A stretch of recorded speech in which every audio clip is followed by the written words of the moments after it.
जेका इनकलाब जी शुरुआत थी आहे सिंध जे अंदरि, इन जो ताज तव्हांजे सिर ते हुजे त जोखियनि ई सिंध जे अंदरि सरदारी निज़ाम खे ख़तमु करण में पहल कई। असां हर वक़्तु तव्हां सां गॾु आहियूं, पर जीअं त फरियादी तव्हां आहियो, मां हिकु दफ़ो मां ईअं सम्झो त भेण थी करे दुनिया ॾाढी ज़ालिम आहे, काफ़ी मजबूरियूं हूंदियूं आहिनि जॾहिं बच्चा साम्हूं ईंदा आहिनि न त पोइ वॾा वॾा पहाड़ बि, पर हर मुसीबत खे पोइ ते रखी ऐं जेका बि ॻाल्हि हुजे बेझिझक थी चई छॾियो, असांजो सिर्फ़ु तव्हांजे लाइ हाज़िर आहे, पर पेर पोइ ते न कजो, असांजो अर्ज़ु आहे तव्हांखे। शुरू का जो बुनियाद कयो इंशाल्लाह वो कायम रहंदो। असां तव्हां सां गॾु आहियूं, हर हाल में गॾु आहियूं। असांजो ही जेको तव्हां वटि अचणु आहे बाफ़ज़ल जी जी, ऐं ही नियाणियूं जेके आम घरेलू नियाणियूं न आहिनि, ही वकील आहिनि ऐं ही पढ़ियूं लिखियूं,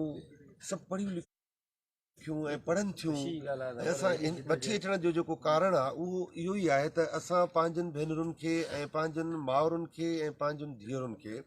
इहो ॿुधायूं त तव्हां अकेला न आहियो, ऐं असां पंहिंजे भाइरनि खे वॾड़नि खे त ही सालार ॻोठ भले ऊंदाईअ में हुजे, भले हिन सालार ॻोठ में सभई मसइला हुजनि, पर सिंध हिन वक़्तु तव्हांखे ॾिसी वरितो आहे। हे अहिड़ा केसिस जेके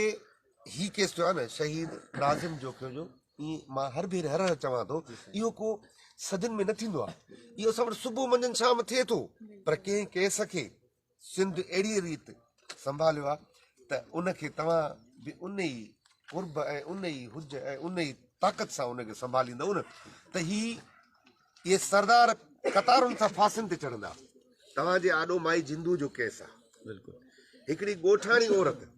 हिकु ॿुढड़ी औरत, हिकु अणपढ़ियल औरत, हुन पंहिंजे बच्चनि जे लाइ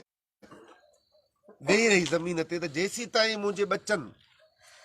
जे कातिलनि खे फायूं न ईंदियूं, ऐं कातिल केरु हुया, हाज़ुर सर्विस मेजर आर्मी, उनखे टंगराए छॾी। ही सरदार बरदार कुझु कोन्हनि, ही इन्हनि मेजर जे आॾो ही हीअं करे वेंदा आहिनि। ही तव्हांजा नथो रुगो चवां, समूरनि सरदारनि जी ॻाल्हि थो कयां, जेके भले ॿाहिरि वॾा पटका ॿधी तुरम खाने ते घुमंदा हटंदा आहिनि, ही कैप्टन जे आॾो बि हीअं वेठा हूंदा आहिनि, सर कंदा आहिनि, कुझु बि न आहे, कतारूं लॻी वेंदियूं, छो त कातिल खे जे तव्हां छॾींदव त माना तव्हां उनखे लाइसेंस ॾींदव त अचु भले असांजा ॿिया बच्चा बि को असांजो नस्ल ई ख़तम करे वञे, असांजी नस्ल ख़ुशी करे वञे।